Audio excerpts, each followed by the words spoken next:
Welcome back to another Believe in Mavs. I'm going to call it Felton Toss now, too. I got my guy Raymond Felton here. I'm Alex Tassopoulos. You might know me from the Charity Stripe and some other shows, but a lot has been happening since we last talked, Raymond. Obviously, on Tuesday, the NBA lottery went down, one of the biggest NBA lotteries in the history of the NBA lottery. Obviously, number one pick going to the San Antonio Spurs. Victor Wembanyama. Everybody was incredibly excited about that, especially Spurs fans. I guess not so much Charlotte fans, Houston fans, and Portland fans, but Pistons fans as well.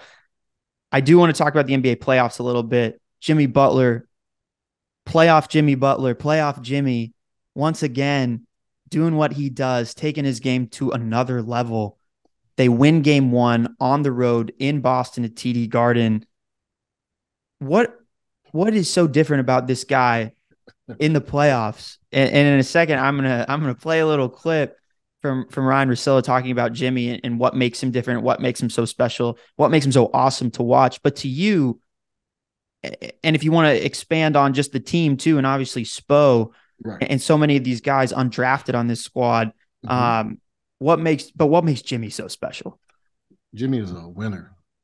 And that right there sums it all up right there. He's just a winner. I mean, you can teach talent. You see some guys like Jason Tatum. Oh my God, very talented. Would love to have him on my team. But if I'm going to war and I want to win a championship as a coach, I'm looking at a guy like Jimmy Butler. And nobody really talks about him in the league the way they should. Nobody give him his flowers on that level. Jimmy Butler is a winner. He goes to teams and he changes teams around. He went to Minnesota, changed that team around for the time he was there. Like, it's just like he went to Philly, changed them around for that little short time. Yeah. Like, it's just, and then, I love that when he came back and beat them and he was walking in the locker room and said, y'all picked Tobias Harris over me? Like, that was one of my funniest moments to see Jimmy. Like, it's just him, that dog in him. He's a winner. He's a guy that's going to hold everybody accountable. Like, and then not to mention just with the team that he has over there in Miami, everybody likes playing with each other. Everybody shares the ball. Everybody on the same page. They play defense together as a team. They Yeah. move the ball offensively as a team, knowing that when the game is on the line, we're gonna get the ball to Jimmy buckets. He's gonna But, make plays for us. but we're Rather, gonna he be don't have to ready. shoot it. But yeah, no, he don't have to shoot it. They just Yeah. know he's gonna make the right play, and we got to be ready to take big shots. You know what I'm saying? When he does pass the ball. Bam Adebayo playing at a great high level right now. Kyle Lowry, who everybody felt like been missing all season, is showing who Kyle Lowry is. You know what Yeah. I'm saying? Like hit big Kevin shots, Love. make big plays. Kevin Love, another veteran guy that can hit big shots. And then not to mention, man, the coaching staff. I mean, Ex-Spoelstra is one of the best coaches, not the best coach in the NBA right now. You know, I have to give that man his flowers as well. Yeah. And it's just him just having a great coaching staff. Those the guys that he have over there, having an OG like Udonis Haslem over there, keep holding guys accountable throughout the season. And they always do this every year, bro. They be struggling. You look at them, they up and down all season, and they right there at the end of the season, it's like they figure it out. They just start winning games. All of a sudden, they in the playoffs, and then they just make a run. And it just shows just the grit and grind that this team is about. But to go Yeah. back to Jimmy, Jimmy is a winner, man. Jimmy is a winner. All He's a right. You great you you player. called him a winner. Let me just play this for you. And this is what he calls him. Butler. Last night, Heat's win. They're now up 3-1. This is him talking about the Knicks, by the way. So it's a little dated. Number one on my. I have this ranking as well. It's called that motherfucker ranking. I'm sorry to swear so early at the top of the podcast. I know some of the parents are commuting with the kids. Earmuffs. I'll try not to do it again so soon. I didn't give you much of a heads up, but it needs to be said. It needs to be vulgar. It needs to be violent. It needs to be all of those things because that's who Jimmy Butler is. Giannis has always kind of been my number one guy for those rankings. And look, he can kind of, I don't know how official these are, so I wouldn't get too worried about it.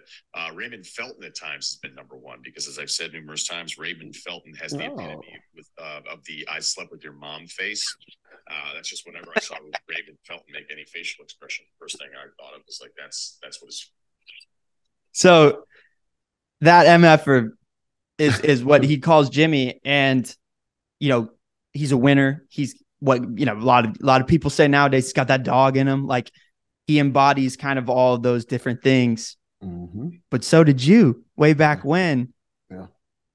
What is the mindset that you took on when you were playing? And was it, I have to beat these guys that are across from me? Like, Yeah. I'll do whatever it takes to win. Because I certainly see that when Jimmy is out on the court. But there's an element of cerebralness and intelligence added to it. It's not just like sometimes Giannis plays in a way where I'm like, well, no one should step in front of that guy because physically he will run you over. Right. But with Jimmy, it's a little different because he picks his spots. Mm-hmm. And I feel like it's like a chess match and he's 8 steps ahead of everyone else. It's just all about playing smart, but at the same time, giving it all you got. If you look at a guy like Jimmy, he does pick his spots when he's supposed to go, when he does it, when he want to pass to his teammates, get them involved. You know what I'm saying? Like, he plays the game the right way. It's so cerebral that it's crazy to me when I'm watching him. Like, he might take a quarter, he may not even shoot the ball like that. Yeah. Like, he just finding guys. He may pass up a good-looking shot and then give somebody else a shot. Like, some people looking at that like, man, dang, Jimmy, why you didn't shoot that? But nah, it's cerebral. Like, I'm trying to get my other guys going. I know what I can do, but I need these guys in order to win this game, in order to win this series. So I need these other guys here to hit shots. I need their confidence. I need them ready to shoot, ready to play. So I understand totally when I'm looking at him play. I understand totally what he's doing. But then on the other side of the court, he's a dog. He's gonna play defense too. Yeah, he picked Jaylen Brown's pocket in the fourth quarter, and I was like, and then I saw it. I watched Jaylen. Once that happened, Jaylen Brown had he's probably like 15 feet away from the basket, not facing the basket. So he was, maybe going to turn into a post fade or face up and then attack. Mm-hmm. Jimmy pokes it out. They get a steal. They get out in transition. I think they might have hit a 3 or they got a layup at the rim, I think, from Bam, in like a secondary transition look. And then I watched Jaylen Brown the following 5 possessions. And he was scared to attack. He didn't want to do that no more. And look, I would have been too, because Jimmy was going to swallow him up if he tried to go right, left. It didn't matter. He was on his dribble. He was like, he just locked in. Jimmy just locked in, and it just made that much of a difference. And like you said, it's the two-way thing, right? And then on offense, I saw him drive right. He's attacking the basket, eyes on the rim. He's at the short corner. Mm-hmm. He pulls up. He loves that jump stop. He's so good with the pump fake. Yep. He feels the secondary defender coming to trap him from behind, and he kicks it out to Caleb Martin to hit that 3 in the corner. Caleb Martin ready to shoot. Like, that is just the epitome of him, but also the other guys around them. And if you get a lot of undrafted guys, and then they're coached by Spo and they're talked to by Pat Riley, like, they are ready to go. They know that their job is always on the line. They know how much it means for them to be on the court, and they execute, man. Yeah, they're hungry. Yeah, they hungry. And you know what I'm saying? Like, man, listen. When I played, it was just one of those things where, when I got in, I was all about trying to score, trying to make a name for myself. And, honestly, I made a name for myself when I was with the Bobcats. I was 5th overall pick. There's pressure to do that, I'm sure. No question. I mean, I made a name for myself, being a tough grit, point guard. Like, everybody knew when they played against me, they had to play. Like, they knew they had a dogfight. They knew I was coming.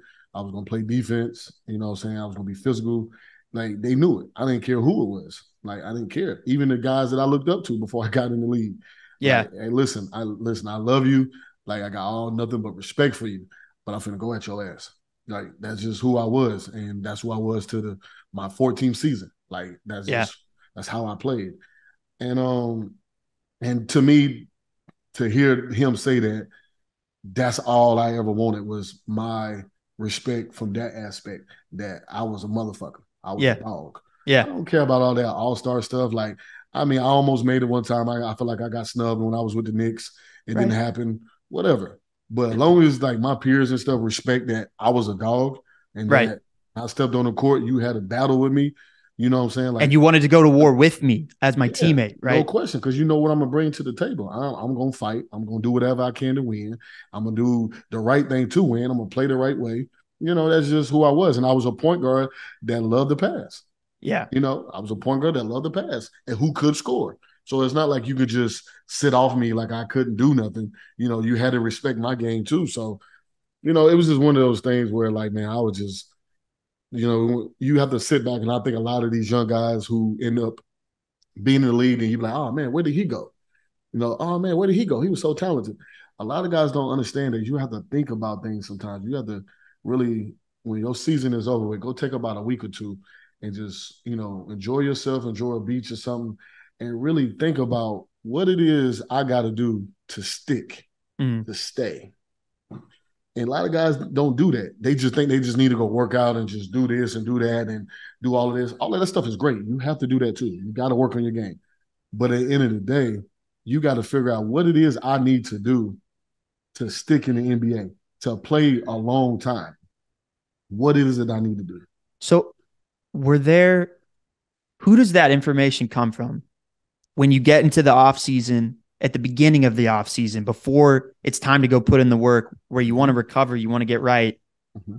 Is it coming from the coaching staff, the development staff? Is it coming some from them, but mostly from you?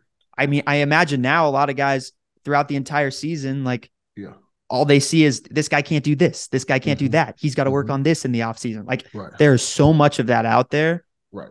Where was that for you? I think with me, it was not necessarily with the coaches. Of course, the coaches told you things that you needed to work on, and then you go work on that for sure. I think with me is just listening to my older guys, listening to my OGs who taught me how to be a professional, who told me what it took to stick, to stay. You talking about guys that I was listening to who played 18 years in the NBA. You know what I'm saying? Juwan Howard, Kurt Thomas, Derek Anderson. These guys all played. You played with Andre Miller when you were in Denver? Nah, he wasn't there. He wasn't there. He got traded. He got traded when I went there. Yeah. But man, just different guys you did play with Chauncey though, right? No, never played. You didn't play with Chauncey? God, y'all missed each other in Denver too? Yeah, we missed each other. Yep. When he got traded to New York, I was part of that trade to go to Denver. Okay. Yep. With Wilson? With Chandler? Wilson Chandler and all of us. Yeah. And all of us. All right. I had to get one thing right there. That was So man, it was just one of those things where, man, I just wanted to really just, lock in of what can I do to stick? What can I do to make teams want me when I come into free agency? You know what I'm saying? Because at some point you're going to become a guy that, okay, you're not a starter no more. So here I'm going in the backup role now. What can I do to get more years out of that? I started my first 10 years in the league. So my last 4, I was a backup point guard. So what can I do every summer to get somebody to sign me? Yeah. What can I bring to the table coming off the bench? What can I do? A lot of people don't think like that. Sometimes they get into that egotistic, oh man, I'm a starter. I need to start. Man, listen, you get around 10, 11 years, they bringing in a young guy that they rather, develop because to the point where they feel like you're on your way out. So you just got to figure it out, man. I think a lot of kids kind of mess up with that aspect and just don't really attack it in that way. And that's why they lose a lot of years playing in the NBA, because they let their ego get in the way. Speaking of kids, there are a lot of young guys that are about to be drafted by NBA franchises, get that rookie contract. The lottery happened on Tuesday, as I mentioned before. The San Antonio Spurs have the first overall pick. Did you have a spot that you wanted him to land? Because obviously now they're going to pick Victor Wembanyama out of France, the 7'5" do-it-all guy, one of the best prospects we've seen since LeBron James. Nobody else wasn't going to get that pick but San Antonio. I knew that from gate. I've been saying that from day one. He's going to San Antonio. I knew it. You just look at, what's been going on with San Antonio over the years. They've been kind of on the down. Yeah. They needed something to, and you got to understand, this is one of the best franchises in our NBA who's been on the down for a long time. So they needed something to spark them. And, the NBA wants the San Antonio Spurs to be competitive again. So come on, it was a no-brainer. And I'm not saying they did it on purpose, but it was a no-brainer what that ball was going to do. Yeah. I mean, it was funny. I heard someone talking about, you looked at the guys that were up there representing the team, and for Charlotte, it was Mark Williams, who they took last year, the big man out of Duke, who I really like. I think he's a Mm-hmm. really good rim protector type Yeah, of guy I that too. can become a defensive anchor for a team. Mm-hmm. But like, what is he going to get the number 1 overall pick? And then he's like, oh, maybe I don't even have a job anymore because you've got this Right. Wembanyama kid coming in. It's funny. And then Ime Udoka, obviously, like, which I think he's going to do a lot of good things for that young Rockets core. But with everything off the court, like that wasn't going to happen. Not with this, not with this lottery. They just built a $500 million facility in San Antonio. It's going to be ready in the fall. Like, just perfect timing. Like, someone's got to look Of into it just to course. make sure. Of course. No, I won't even bother. And I think Pop them has been on the development side for long enough. Yeah. And it's time for them to get back to what I know, when I came into the league, how dominant and how good San Antonio Spurs was. So right. And getting a big time pick like this is major. It's major. He's a franchise and a game changer. So, we'll see how that goes. Yeah. He's got to stay healthy. No, but 100%, because he's really, I looked at him the other day, he's really skinny. He's small, but they're gonna figure that out. I mean, he's had trainers working with him since he was 10 on mobility, flexibility, durability, which a lot of times, you're 10 years old, you're just at the park and you're playing and whatever. You're a beast at the park and your friend's like, how can you dunk and no one else can? I mean, this is not me. I'm just postulating what a number 1 overall pick possibly could be going through at that age. Chris Broussard, this is an interesting thing I wanted to run by you. He said, if he's Anthony Davis with these expectations, that's a disappointment.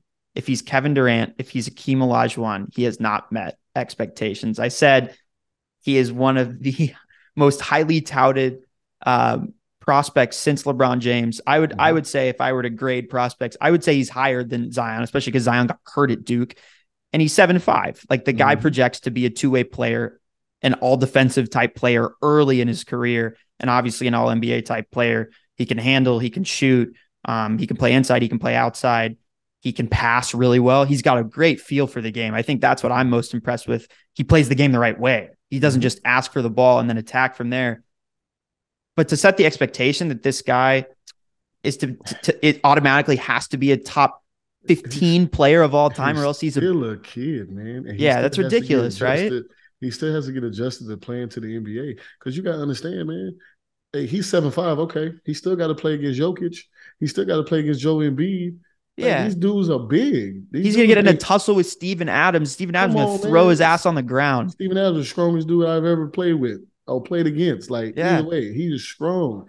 So you gotta understand, like, he got to deal with LeBron is stronger than this kid, man. He got to deal with Giannis coming at him, hitting his body hard and knocking him over and dunking him over. Right here. Come on, man. Come on, man. Like, the kid is gonna be great. We both know this. They know this. But to put the pressure on this kid right away, to say that, if he don't have a certain season, it's a failure. Hakeem Olajuwon. Don't even talk about this, man. Yeah, exactly. Talking about Hakeem Olajuwon. Some people think he's a top 10 player of all time. Like, man, he is. What are you talking about? Jordan left to go play baseball. Ring. Like, that's how good he was. Like, one of the best centers ever. Some people say the best. You talking about him and Shaq. Oh, you got Wilt Chamberlain. You got so many centers. You got Kareem Olajuwon. I mean, you got Abdul-Jabbar. Abdul-Jabbar. Like, come on, man. Like, come on. You got so many. Yeah. D-Rob, David Robinson, Tim Duncan.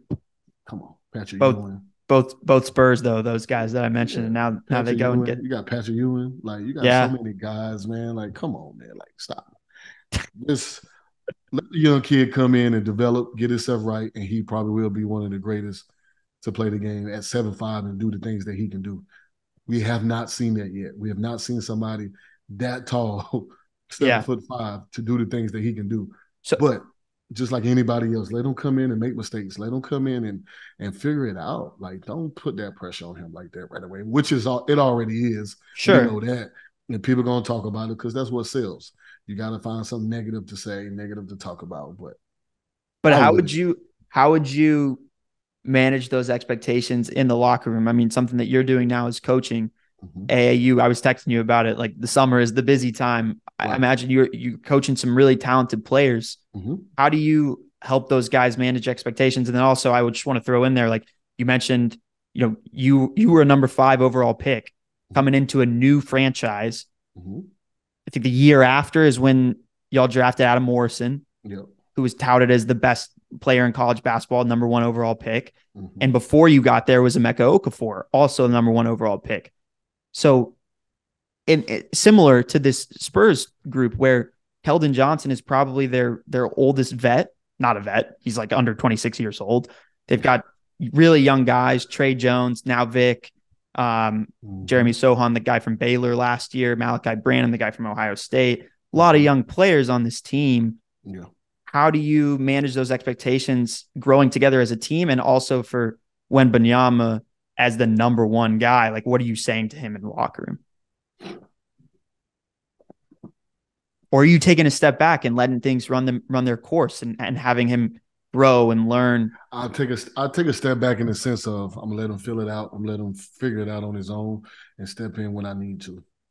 You know, this kid has been playing professional ball for a very long time now, so he understands the level and the intensity.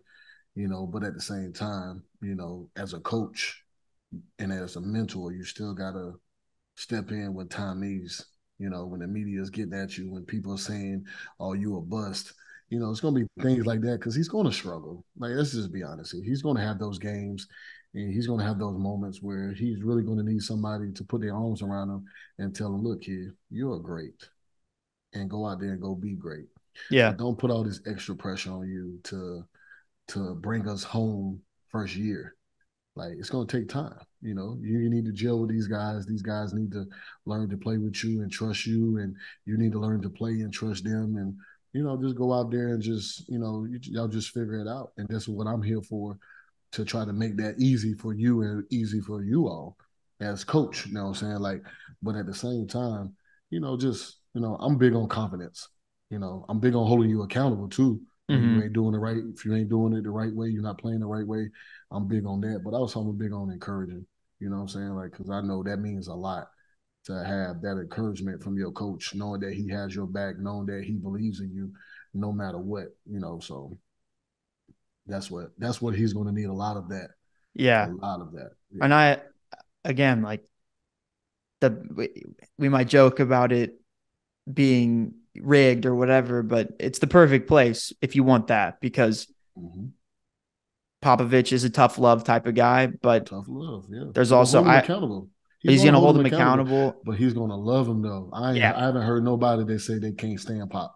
Yeah, you know, and I've seen him chew a lot of dudes out. I've seen him chew Tim Duncan out. I've seen him chew Tony Parker out. I've seen him chew Manu Ginobili. I've seen him chew each and every one of these guys out. I'm talking about chew them out like they was the 15th guy on the bench. Like, chew them out. Like, but they love him. You know, and that's just how it is, man. Like, and I feel like some of these young kids can't take that.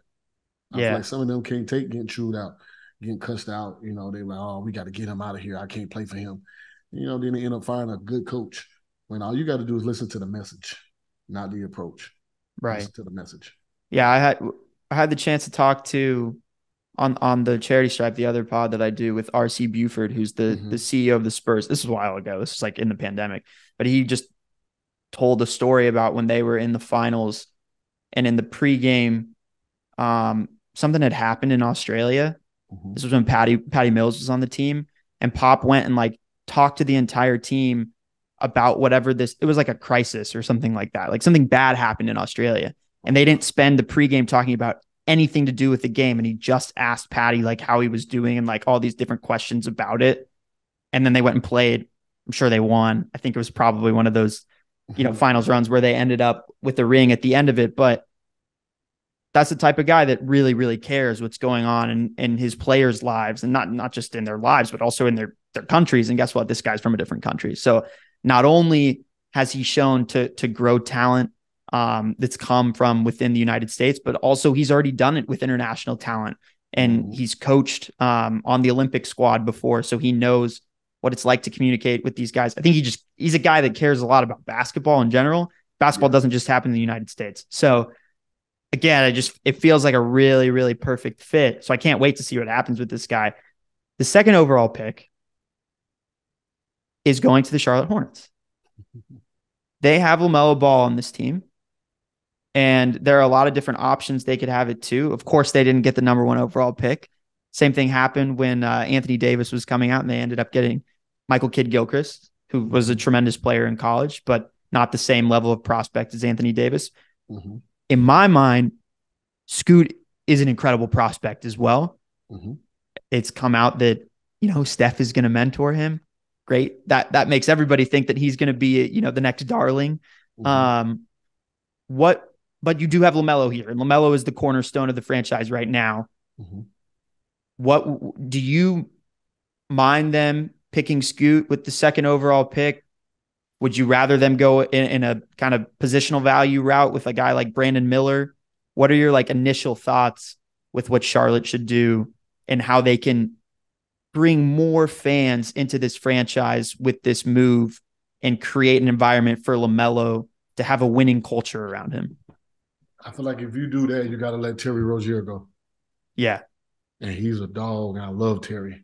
I love him. And I would love for them to trade him to a good situation, like where he can go play and compete and play for a ring.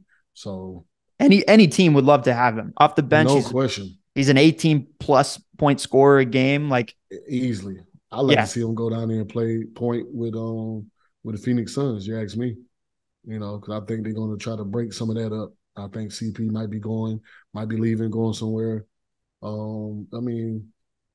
That's a great. I hadn't thought about that. I think it's gonna be some changes. So I would love to see Terry Rozier go to Phoenix. I would love to see that. I would love to see him go play down there with KD and Devin. Hopefully. Dang, that would be a great pick. I mean, because we've already seen he can slot in at the 2 and just be comfortable shooting. He's a great catch and shoot guy. But he's also a you go, I go type of guy. Yeah, and he can play the point. He's proven that when he was in Boston. Yep. He proven that in Boston. I think I like that. That guy IT got hurt. Mm-hmm. And him and Jason Tatum was killing on Milwaukee. Yeah. Man, so he stepped up young. He was young back then too. Exactly. So he got the capability. So I would love to see that happen. But you still gotta there's still Chris Paul over there. So you can't just say, oh, we're gonna move him for Chris Paul. You got to see if that's a mutual thing. Rather, they're going to move on from CP or he wants to move on and try to go somewhere else. I mean, it's a cool $40 million you got to match. So it's a big contract. So you got to think about that as well. But I think I would love to see him go there. I would love to see that young boy go there just because LaMelo has been having a lot of injuries. Yeah. He's been having a lot of ankle injuries. So you have a guy that's ready to come in and can play the point as well. You could play those two guys together. Yeah, that's my thing. It's why not put them both on the court? Too. You can. Yeah. You got two playmakers. Especially LaMelo's 6'7", he can guard 2-3, mm-hmm. and Scoot can guard the 1. Mm-hmm. Because Scoot is about what, 6'4", 6'3"? He's probably 6'3", but he's built though. He's strong. I've seen him. Yeah, I've seen him. And he's a freak athletically. The guy he's just got a really good nose for just getting to the basket. Mm-hmm. His pull up looks really nice right now. He's a really good player. I also just think about that team in transition. So many teams, I think, make it tough on themselves by not building a team that can get easy buckets in transition to score often and score a lot. I mean, it's kind of what the Memphis Grizzlies have been, right? Their problem has then been, okay, what do you do in the half court? But in transition, they've become a really good team, a top 4 team in the West year in, year out, because Ja gets out on the break and Desmond Bane runs with him and Jaren Jackson can move for a big. Dillon Brooks, as much as criticism as he gets, he's a guy that's good in the open break. So they kind of built that team like that. Be an interesting approach to take in Charlotte. But yeah. Oh, and then lastly, with the lottery, and we have plenty of time to talk about this stuff, but instant reactions for the Mavs keeping their pick. Are they going to trade it?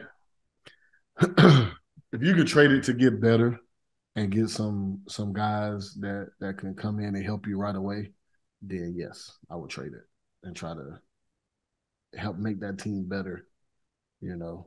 I would. I don't know if they're going to keep Kyrie, if they're going to be able to keep him. I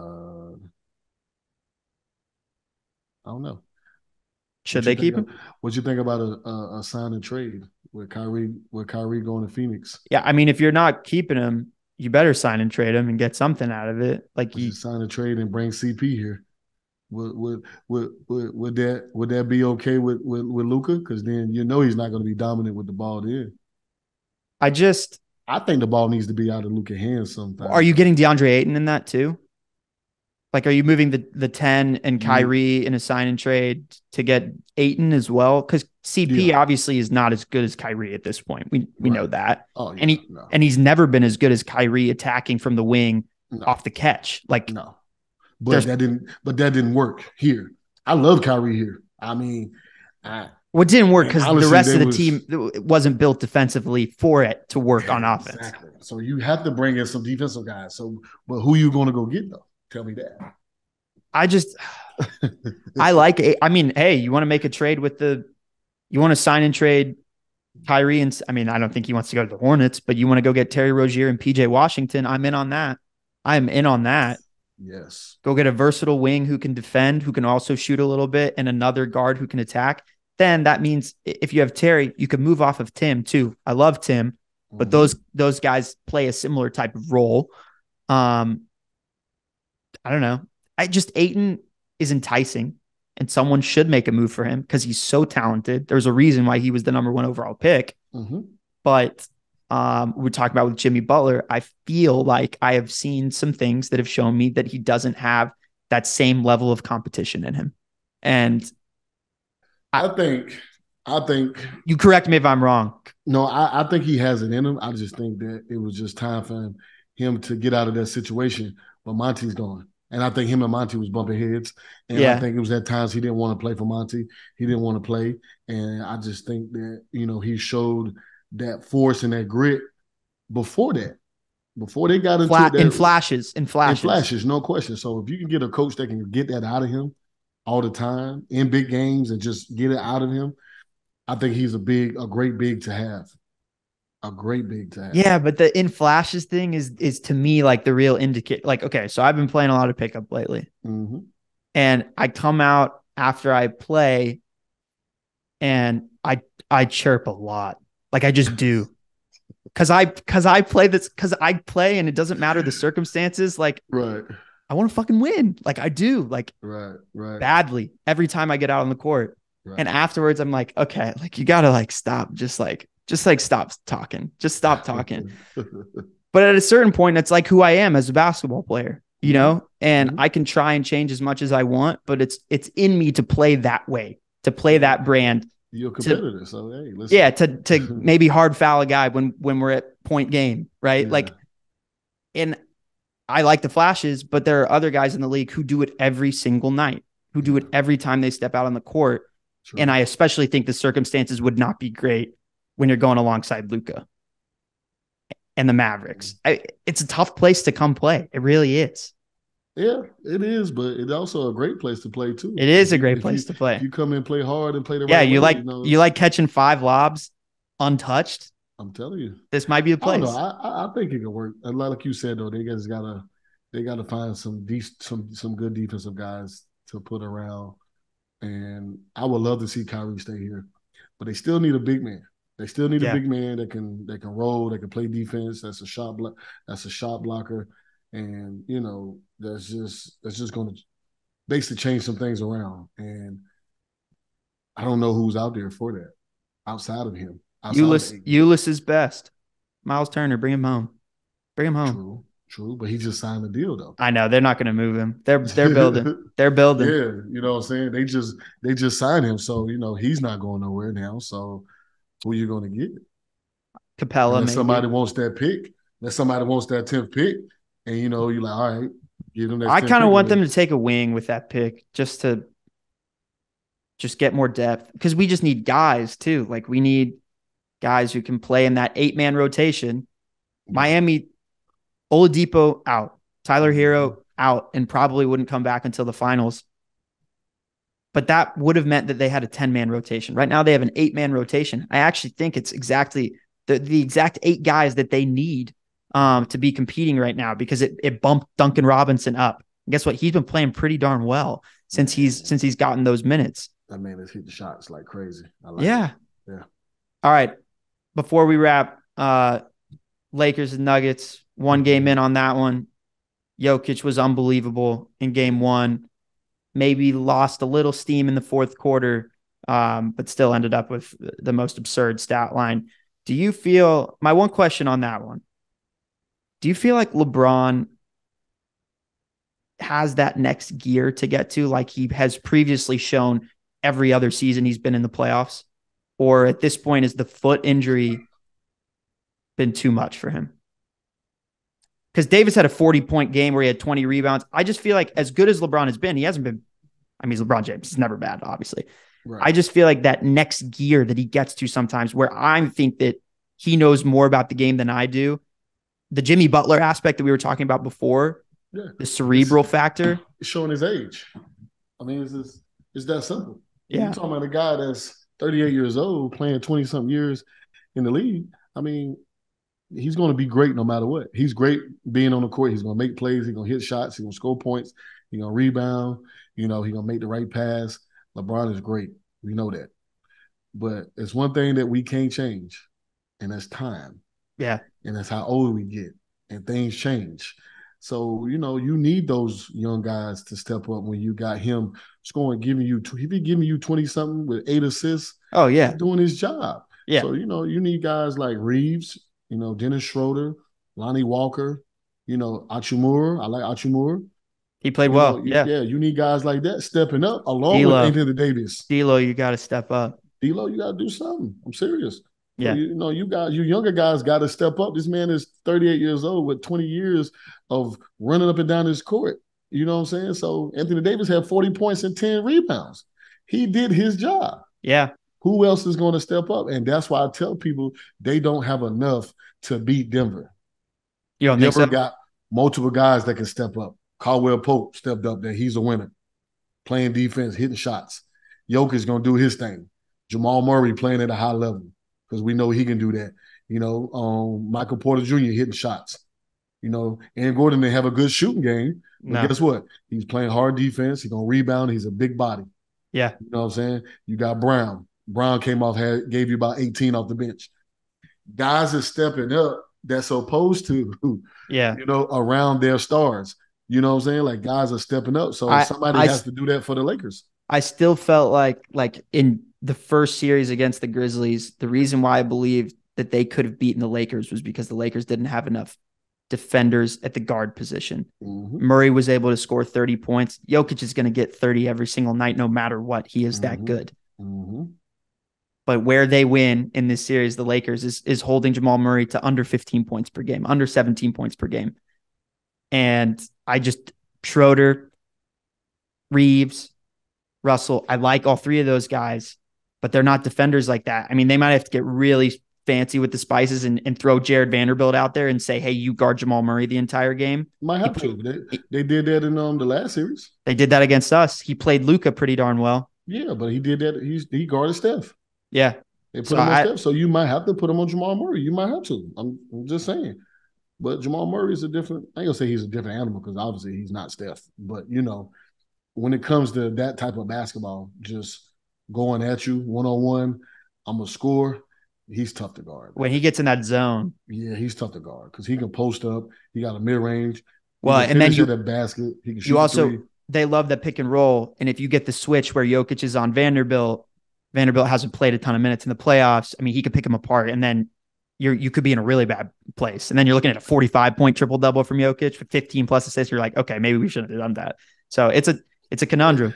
Yeah. I mean, it's going to be tough. I mean, it's going to be tough. Like, this is a bad series for them. I feel like Golden State had a better chance of beating Denver. They matched up better with the Nuggets. Yeah, I thought they did, But at the end of the day, they still got LeBron over there. They still got Anthony Davis over there. So they still can win, but I don't think it can happen. And I think they win maybe one game. Wow. Maybe two. Serious, man. That's how good Denver is. Denver really built their team the right way. And if they stay healthy when nobody gets hurt, I like to see them I like to see who can beat them for real. And then on the other side, got a pick? I can't go against Jimmy right now. Jimmy's in that mode right now. He was in that same mode he was in when he was in the bubble. He's just in that mode of I'm going to will us to a win every night. I'm going to make sure we win. I'm going to do what we got to do. Whether it's get a defensive stop, whatever it is, take a charge, whatever it is. I'm a will us to a win. So I can't go against him right now. When he was buying $10 cups of coffee and then selling them for $100. No, this man's funny, man. It's hilarious. It's hilarious. All right, Raymond, I know you got to go, but appreciate you, man. No doubt, my man. Always love hopping on, talking ball with you, and we'll see everybody next time. Peace. All right. Peace.